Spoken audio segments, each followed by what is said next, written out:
सभी को नमस्कार, प्रणाम। मैं शरद मिश्रा सिंधु, उत्तर प्रदेश कार्यकारिणी नेशनलिस्ट कांग्रेस पार्टी का प्रदेश उपाध्यक्ष एवं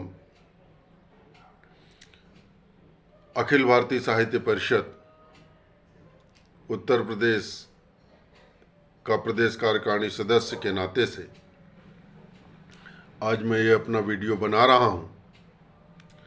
अक्सर मैं अपनी बात रखता आया हूँ आप सबके समक्ष, और फिर आज इच्छा हुई कि मैं ये वीडियो बनाऊं। आप सबको मालूम है कि 90 के दशक में हिंदी संस्थान निःशुल्क बुक कराया जाता था उसका सभागार साहित्यिक गतिविधियों के लिए, और 100 रुपया साफ सफाई का जमा होता था। लेकिन इस समय भाजपा सरकार ने उसको छोटे से छोटे एक सभागार का 12,000 रुपया कर दिया है। एक ये बात थी। दूसरी ये बात कि जो अधिवक्ता समाज है, आज जो भाजपा सरकार में या कोई भी सरकार कम से कम उत्तर प्रदेश में जो आती है, उसमें आप खंगालिए तो 90% अधिवक्ता उस पार्टी के लिए प्रतिबद्ध होकर के प्रयासरत रहते हैं जिसकी सरकार आ जाती है। मतलब अधिवक्ता भी सरकार बनाने में बहुत महत्वपूर्ण योगदान देते हैं। लेकिन आप देखिए, हम लोग प्रयास कर रहे हैं, लखनऊ बार एसोसिएशन की पूरी कार्यकारिणी प्रयास कर रही है। पता चला है कि सेंट्रल बार एसोसिएशन ने भी लखनऊ के प्रयास किया कि जनपद न्यायालय प्रांगण में एक डाकघर संचालित किया जाए। पहले संचालित होता था जब हाईकोर्ट यहाँ था, वो हाईकोर्ट के साथ चला गया हाईकोर्ट परिसर में गोमती नगर। अब जनपद न्यायालय प्रांगण में कोई डाकघर नहीं है। इन दो विषयों को लेकर के मैंने सोचा माननीय राजनाथ सिंह जी से आग्रह किया जाए।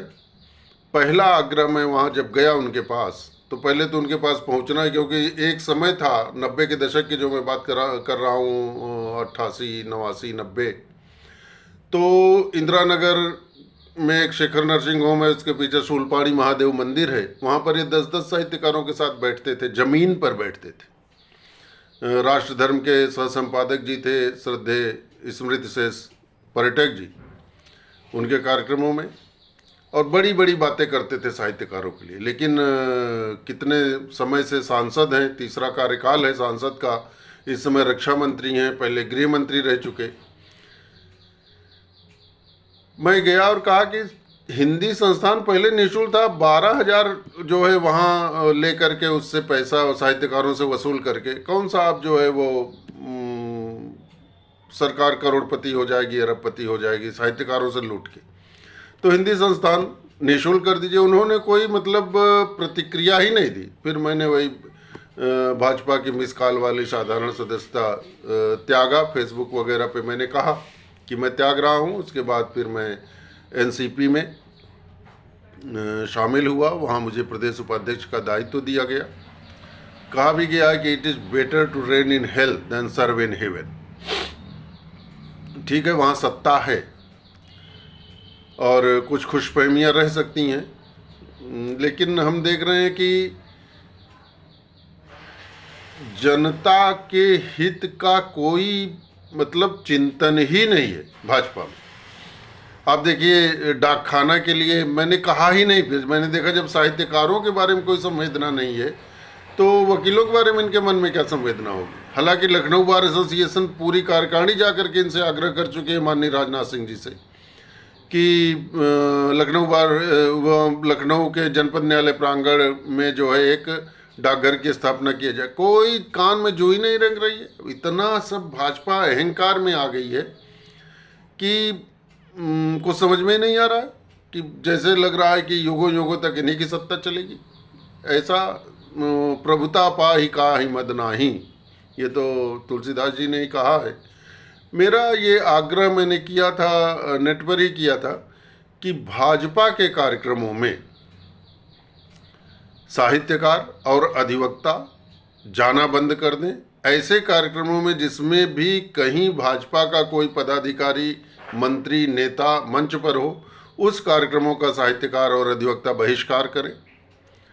तो मैंने देखा कि इस पर काफ़ी अमल हुआ और केवल जो सरकारी वकील हैं या जो साहित्य भूषण वगैरह के चक्कर में रिटायर्ड क्लर्क पड़े रहते हैं, कविता वविता तो उनकी जो है सब माशाअल्लाह है, लेकिन जो है सब घुस गए हैं वही साहित्यकारों को नोच रहे हैं। इसी चक्कर में तो आदम गोंडवी जी टेबलेट को तरस के नष्ट हो गए, बेचारे धरती छोड़ गए। एक एक टेबलेट को इसी युग में तरसे हैं। और भी भाजपाइयों से कहिए, उनकी पूरा साहित्य उनका पढ़ेंगे कि काजू प्लेट में है, दारू गिलास में, आया समाजवाद विधायक निवास में, जैसी अमर पंक्तियां लिखने वाले आदम गोंडवी युगों युगों तक उनकी रचनाएं रहेंगी। तो उनका हिस्सा छीन लेते हैं ये रिटायर्ड क्लर्क। कोई साहित्य भूषण लिए दौड़ रहा है, पैसवा पूरा वही हिंदी संस्थान के क्लर्कों को दे देते हैं, कहते हैं कि बस हमको केवल पुरस्कार सम्मान मिल जाए। अरे दुष्टों, जो है तुम साहित्यकारों का हिस्सा छीन रहे हो। अरे बहुत गुस्सा लगती है मुझको, जो दूसरों से लिखवा करके और साहित्यकार बने घूम रहे हैं, साहित्य भूषण ले लेते हैं, तो पैसा जो है सब वहीं क्लर्कों घूस में बांट देते हैं। ऐसा सुनने में आता है, बहुत गुस्सा लगती है। तो मेरा कहना है कि आग्रह है फिर से साहित्यकारों से, अधिवक्ताओं से, कि भाजपा पूरी तरह से पथभ्रमित हो गई है, पतित हो गई है। केवल इन्होंने भारतीय संस्कृति का एक कालनेमी की तरह जो है वो नाम लेकर के सत्ता बनाए रखा और सत्ता का उपभोग किया और जमकर लूट किया। बताओ, जो है जैसे सिरिंज लगा के चूस रहे हैं, छात्र संघ खत्म कर दिया, छात्रों की सरकारी विश्वविद्यालयों में छात्रों की इतनी फीस बढ़ा दिया है कि जो है आम आदमी तो भेज नहीं पा रहा है, लोन ले रहा है। बताइए, छात्र एजुकेशन लोन, और एजुकेशन लोन भी किसको मिल रहा है? जो पकड़ पहुंच वाला है। नहीं तो कहते हैं कि हाँ ठीक है, जब ज़रूरत पड़ेगी तो आपका लोन हो जाएगा, और पता चला जब ज़रूरत पड़ी तो आप दौड़िए तो कहेंगे फैलिए खो गई बैंक वाले। कोई सुनने वाला नहीं है। ये जो टोल टैक्स का चलाए हुए हैं, ये इस तरह खून चूस रहे हैं कि पता चला कि गाड़ी लखनऊ में है और टोल टैक्स उस पर बम्बई में कट रहा है। कहाँ आप शिकायत करोगे, कहाँ जाओ? कोई मतलब, ये तो स्वतः संज्ञान जुडिशियरी को लेकर के सारे सिस्टम को बंद करना चाहिए। लेकिन वो कहते हैं कि अगर वो आप टैग नहीं बनवाओगे तो आपका तिगुना पैसा लगेगा, दुगुना पैसा लगेगा। भाई चाहे कैश दो, चाहे जो है टैक्स दो, क्या दिक्कत है? बराबर लो।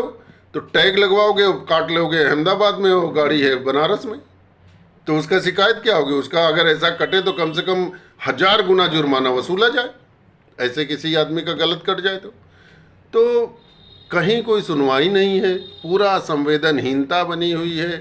पुलिस का, अभी यूपी पुलिस का देख लीजिए क्या था, बलिया में 5 लाख पर डे का अखबारों में आया कि इंस्पेक्टर वसूली कर रहा था। कौन सा बलिया का बॉर्डर का जो है बिहार बॉर्डर का थाना है, कई वर्षों से। और जब वो हिस्सा उस्सा देना बंद किया नेताओं को, भाजपाई नेताओं को, तब वो पकड़ा गया, दरोगा जेल में है शायद, दरोगा या इंस्पेक्टर जो भी हो। तो मतलब लूटो तो बांटो, हिसाब से बांटो, परसेंटेज से बांटो, लेकिन बांटते रहो और लूटते भी रहो और मौज काटते रहो। ये भाजपा का जो कल्चर है, बहुत गंदा कल्चर है और पूरी तरह से नष्ट, भ्रष्ट और ध्वस्त व्यवस्था हो गई है। क्योंकि जब बलिया में जो वो पकड़ा गया इंस्पेक्टर, तो 5 साल से, कई साल से वहाँ तैनात था और वो लगातार चला रहा था, तो अधिकारियों को भी तो दंडित होना चाहिए था। केवल वो इतने जो है निकृष्ट, निकम्मे और नकारा अधिकारी थे क्या, जो वो जान नहीं पाए कि उनका इंस्पेक्टर इतना वसूली कर रहा है? इसका मतलब कि अधिकारी सब शामिल थे। तो केवल उस इंस्पेक्टर को क्यों जेल भेजा गया, उस दरोगा को क्यों जेल भेजा गया?